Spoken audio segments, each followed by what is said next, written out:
యానాం శివారు కనకాలపేట గ్రామంలో కాంగ్రెస్ పార్టీ నాయకులు కాటంశెట్టి రామ్మూర్తి ఆధ్వర్యంలో ప్రపంచ మహిళా దినోత్సవ వేడుకలు ఘనంగా నిర్వహించారు. కాంగ్రెస్ పార్టీ అధ్యక్షులు అర్ధాని దినేష్, పైడికొండల రాజబాబు, శ్రీమంతుల శ్రీధర్, చక్కల అరుణ్ కుమార్, పలువురు గ్రామ పెద్దలు పాల్గొని మాట్లాడారు. ముందుగా రామ్మూర్తి కేక్ కటింగ్ నిర్వహించారు. అనంతరం ఆయన మాట్లాడుతూ పుదుచ్చేరి వ్యాప్తంగా కాంగ్రెస్ పార్టీ ఆధ్వర్యంలో మహిళా దినోత్సవ వేడుకలు నిర్వహించడం జరుగుతుందన్నారు. దీంట్లో భాగంగా యానంలో కూడా సావిత్రినగర్, కనకాలపేట ప్రాంతాలలో మహిళా దినోత్సవ వేడుకలు నిర్వహించి సుమారు 300 మంది పేదలకు చీరలు పంపిణీ చేసినట్లు తెలిపారు. ఈ కార్యక్రమంలో పలువురు స్థానిక నాయకులు తదితరులు పాల్గొన్నారు.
తమ్ముడు ఫోన్ సార్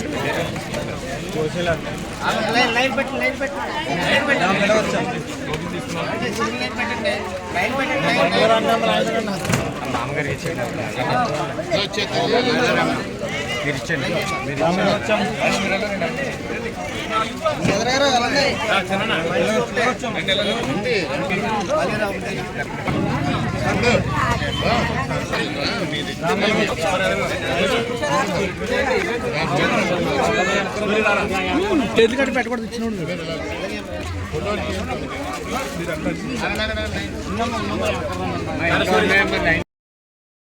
కూడా ప్రపంచ మహిళా దిన శుభాకాంక్షలు తెలియజేస్తుంది. ఈ కార్యక్రమం కాటంశెట్టి రామ్మూర్తి గారి ఆధ్వర్యంలో జరుగుతుంది.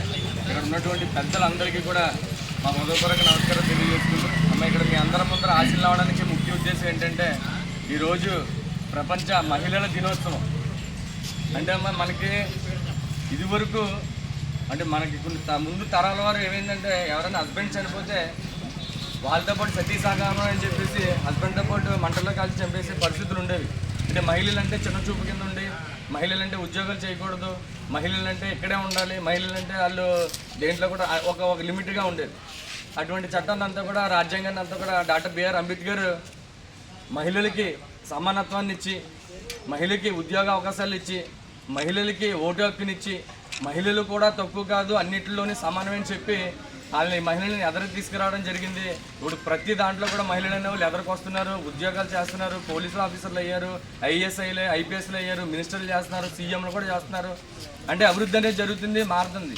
ఇప్పుడు ఏంటంటే ప్రపంచ మత్స్యకార దినోత్సవంగా మేము ఈరోజు మీ ముందుకు రావడానికి ఏంటంటే మహిళలు మీరు మేల్కోవాలి, మీ పిల్లల్ని కానీ చిన్నపిల్లల్ని కానీ, లేదంటే చాలా వరకు కూడా ఇప్పుడు అయితే మారారు. ఇదివరకు అంటే అబ్బాయే పుట్టాలి, అమ్మాయి అయితే వద్దని చెప్పి తీసుకోవడం జరిగింది. ఈరోజు అమ్మాయి అనేది ఎవరు పేరెంట్స్ ఉంటారో వాళ్ళని ఎంత బాగా చూసుకుంటారో మీకే తెలుసు.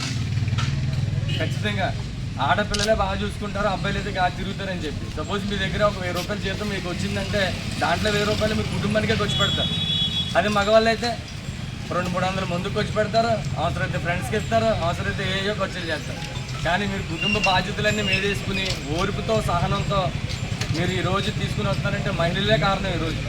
అందుకే జరిగింది. అలాగే టైం లేకపోవడం వల్ల ఇక్కడ కూడా కార్యక్రమం చేయాలనే ఉద్దేశంతో ఇక్కడ కూడా కార్యక్రమం చేస్తాం. అదేవిధంగా ఈ మహిళలందరికీ కూడా ఏదో మంచి కార్యక్రమం చేయాలని చెప్పేసి దినేష్ మేమందరం కలిపి రాత్రి ఏదో కార్యక్రమం చేయాలని ఉద్దేశంతో ఈ కార్యక్రమం చేపట్టడం జరిగింది. అదేవిధంగా కనకాలపేటకు వచ్చినప్పటికీ కొన్ని సమస్యలు ఉన్నాయి. ఈ సమస్యలు మొన్న వైద్యలింగం గారు వచ్చినప్పుడు ఈ డంపింగ్ యార్డ్ ఇష్యూ వచ్చినప్పటికీ మేము లేవనెత్తితేనే డంపింగ్ యార్డ్ ఇష్యూ అనేది 20 సంవత్సరాల మట్టి ఉంటున్న డంపింగ్ యార్డు వైద్యలింగం గారు ఒక కమిట్మెంట్ పెట్టారు. 3 నెలల్లో కానీ తీయకపోతే కనుక మేము దీని మీద యాజిటేషన్ చేస్తాం, చేస్తే మీరు ఇక్కడ కానీ డంపింగ్ యార్డ్ ఇష్యూ కనకాలపేట తేలకపోతే కనుక మేము 3 నెలల్లో దీన్ని యాక్టింగ్ చేసి ఆర్ఓ ఆఫీస్ దగ్గర వేస్తామని చెప్పడం జరిగింది. చెప్పిన 24 గంటల్లో యానం ఎమ్మెల్యే అశోక్ కనకాలపేట ప్రజలను తీసుకుని వెళ్ళి ఇవాళ నాకు డంపింగ్ చెత్త వేయద్దని చెప్పేసి ఉద్దేశంతో చెప్పాడు. అది చెప్తూలో తప్పులేదు. ఏం చేయాలి, ఎక్కడో దుక్కున స్థలం చూపించి యానం ప్రజాప్రతినిధిగా అతనికి హక్కు అన్నీ అందరికీ యానం ప్రజలందరికీ కూడా కాపాడాల్సిన బాధ్యత అతనికి ఉంది కాబట్టి ఇవాళ అతను ఎక్కడో దుక్కున్న స్థలం చూపించి ఆ స్థలం చూపించిన తర్వాత ఇక్కడ ఆపేయమని చెప్పేసి చెప్తే బాగుండు. చెప్పిన మన్నాడే అతను ఎక్కడికో క్యాంప్ వెళ్ళిపోవడం జరిగింది. యానం వ్యవస్థ అంతా కూడా పాడైపోయే పరిస్థితిలో ఉన్నప్పుడు మళ్ళీ మేము కాంగ్రెస్ పార్టీ తరఫున నిన్న నిరసన తెలియజేయడం జరిగింది. ఈ నిరసన తెలియజేసినప్పుడు మేము ఆర్ఐ గారిని కలపడం జరిగింది. ఆర్ఐ గారిని కలిసిన తర్వాత ఆర్ఐ గారు ఎక్కడ వేయాలన్నా సరే మాకు ఇబ్బందికరంగా ఉంది, ఎక్కడ వేయాలన్నా సరే ఆపేస్తున్నారు దీన్ని, మేము దీని మీద కొద్ది టైం కావాలన్నప్పుడు ఓటే చెప్పాం.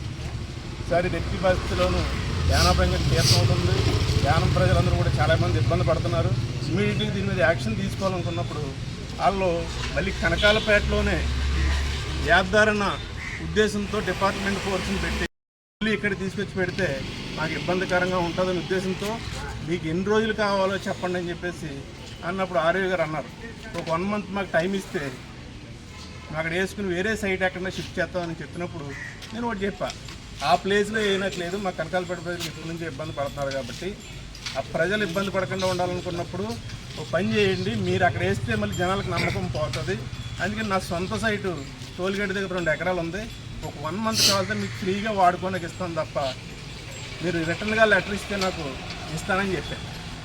చెప్పింది అది ఆలోచించి నిర్ణయం చెప్తానన్నారు.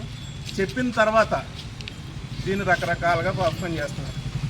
కనకాలపేటలో మళ్ళీ నేను ఏమన్నట్టు డంపింగ్ యార్డ్ ఏమని 20 సంవత్సరాల బట్టి నుంచి ఇబ్బందులు పడి పోరాటాలు చేసిన దాన్ని ఇవాళ నేనేమని ఎందుకు చెప్తాను? రాజకీయం చేయడం అనేది కరెక్ట్ కాదు. రాజకీయాలు ఎందుకు చేస్తున్నారో నాకు అర్థమవుతలేదు. ఇవాళ నేను ఆ ప్లేస్లో వేయకుండా ఉంటే వాళ్ళకి ఎక్కడ అధికారులు ఎక్కడన్నా ప్లేస్ లేకపోతే యానం వెంకట తీర్థం ఇవన్నీ ఉన్నాయి కాబట్టి యానం శుభ్రంగా ఉండాలనే ఉద్దేశంతో ఒక 1 మంత్ కాలితే నా సైటు నాకు సంబంధించిన సైట్ నా సొంత దాంట్లో ఏమని చెప్పడం జరిగిందంటే ప్రజలు ఇబ్బంది పడకూడదనే ఉద్దేశంతో నేను చెప్పడం జరిగింది. దాన్ని రకరకాలుగా రాజకీయంగా మళ్ళీ రాత్రి నుంచి రకరకాల ట్రోల్ చేస్తున్నారు, లేనిపోని పెడుతున్నారు. ఏంటి మీరు ఏ ఉద్దేశంతో చేస్తున్నారో నాకు తెలియదు. ఇవాళ మన కాంగ్రెస్ పార్టీ ఇవాళ మీరు నిరసన తెలియపరిచింది కాబట్టి యానంలో ఇద్దరు ప్రజెంటు ఎమ్మెల్యే అవ్వచ్చు, అధికార ప్రతినిధి అవ్వచ్చు, వీళ్ళిద్దరిలో మీరు నిరసన చేసినప్పుడే వీళ్ళిద్దరిలోంచి లెగిస్తున్నారు. మొన్న ఒక వ్యక్తి ఏమో వైద్యలింగం గారు వచ్చినప్పుడేమో వచ్చి డంపింగ్ యార్డ్ ఆపడం జరిగింది, ఇంకో వ్యక్తి ఏమో నిరసన చేయడంతో ఇవాళ నేను క్లీనింగ్ చేయడం జరిగింది. ఎవరైనా సరే యానం ప్రజలకు చేయడమే మాకు కావాలి. ఇద్దరూ కూడా అధికార ప్రతినిధులు ఇద్దరు ఉన్నారు కాబట్టి, ఇద్దరు ఒకటే పార్టీలో ఉన్నారు కాబట్టి ప్రజలకి మేలు చేయడానికి మేము 100% మేము సపోర్ట్ చేయడానికి కాంగ్రెస్ పార్టీ నుంచి మేము ఇది చేస్తాం. ఎందుకనంటే ఇవాళ నేను నిరసన తెలియజేసిన తర్వాత ఇవాళ మల్లాడి కృష్ణారావు గారు సొంత డబ్బులతోనూ అతను కార్యక్రమం చేస్తున్నాడు కాబట్టి ఇవాళ శుభ్రం జరుగుతున్నప్పుడు నువ్వే ఇదే కార్యక్రమం నువ్వు ఇక్కడ కనకాలపేటలో వేయమన్నాడు రామూర్తి, లేదా అలాగే చేయమన్నాడు, అతను సొంత సైడ్ ఇవ్వద్దని అన్నాడు, సొంత సైడ్ ఇవ్వడం అని అంటాడు. మరి ప్రజలందరూ ఏమైపోతారు? 20 సంవత్సరాల నుంచి ఇబ్బంది పడుతున్నాం, ఎక్కడ ఎవరో ఇబ్బంది లేని ప్లేస్కి ఏమని చెప్పి చెప్తుంటే మీరిద్దరూ కూడా కాలయాపన చేస్తూ రకరకాల నాటకాలు ఆడేస్తుంటూ ఇష్యూ చేస్తుంటే ఎవరు అధికారులు ఏం చేయగలరు దీన్ని? అందుకని మీ మంచి కార్యక్రమం చేసినా సరే చెడు కార్యక్రమంగా మేము చూస్తున్నారు. ఇవన్నీ మారిపోండి. వరసలాగా జనాలు ఏం సింగరాలు ఏం కాదు, ఎవరేం చెప్పినా సరే నేను చెప్పింది ఏంటంటే నా సైట్ అనేది 1 మంత్ టైంకి కావాల్సి ఆర్వీ గారు మీరు ఇబ్బంది పడుతున్నారు కాబట్టి మీరు రిటర్న్గా నాకు లెటర్ ఇస్తే 1 మంత్ నుంచి అయినాక లేదని చెప్పితే అప్పుడు నేను సైట్ ఇస్తానని చెప్పాను. మళ్ళీ కనకాలపేటలో వేస్తానంటే నేనే ధర్నా చేయడానికి రెడీగా ఉన్నాను. పార్టీ తరఫున అవ్వచ్చు, కనకాలపేట వ్యక్తిగా కావచ్చు, మళ్ళీ అదే డంపింగ్ యార్డ్లో వేస్తానంటే వ్యక్తి పరిస్థితులు ఊరికి ప్రసక్తి లేదు. ఇవాళ ప్రజలందరూ గమనిస్తున్నారు. ఇవాళ మేము ఏదైతే మొన్న మేము యాక్సిడెంట్ చేస్తాను మొదలుపెట్టిన తర్వాత దానికి ఇప్పుడు విముక్తి కాంగ్రెస్ పార్టీ ద్వారానే వైద్యులం గారు వచ్చినప్పటి కాడి నుంచి విముక్తి జరిగింది. అదేవిధంగా కాంగ్రెస్ పార్టీ తరఫు నుంచి ఇలా మేమందరం కూడా ఏ కార్యక్రమం ఉన్నా సరే యానం ప్రజలకు ఉపయోగపడే కార్యక్రమం ఏదున్నా సరే ఇలా ప్రతి ఏరియాలోనూ మేము మొదలుపెట్టిన కాడి నుంచి ఇవాళ మహిళా దినోత్సవం ఉందంటే ఇవాళ సావిత్రినగర్లోనూ కనకాలపేటలోనూ చేయగలిగాం. ఇంకా చాలా చోట్ల చేయాలన్నా మాకు టైం కుదరలేదు. ఇదే కార్యక్రమాలు ఇంకా కంటిన్యూ ప్రతి గ్రామంలోనూ చేయడానికి కాంగ్రెస్ పార్టీ తరఫున అందరం కూడా కృషి చేస్తామని చెప్పేసి ఈ మహిళలందరికీ కూడా మరోసారి శుభాకాంక్షలు తెలియజేస్తూ నమస్కారం.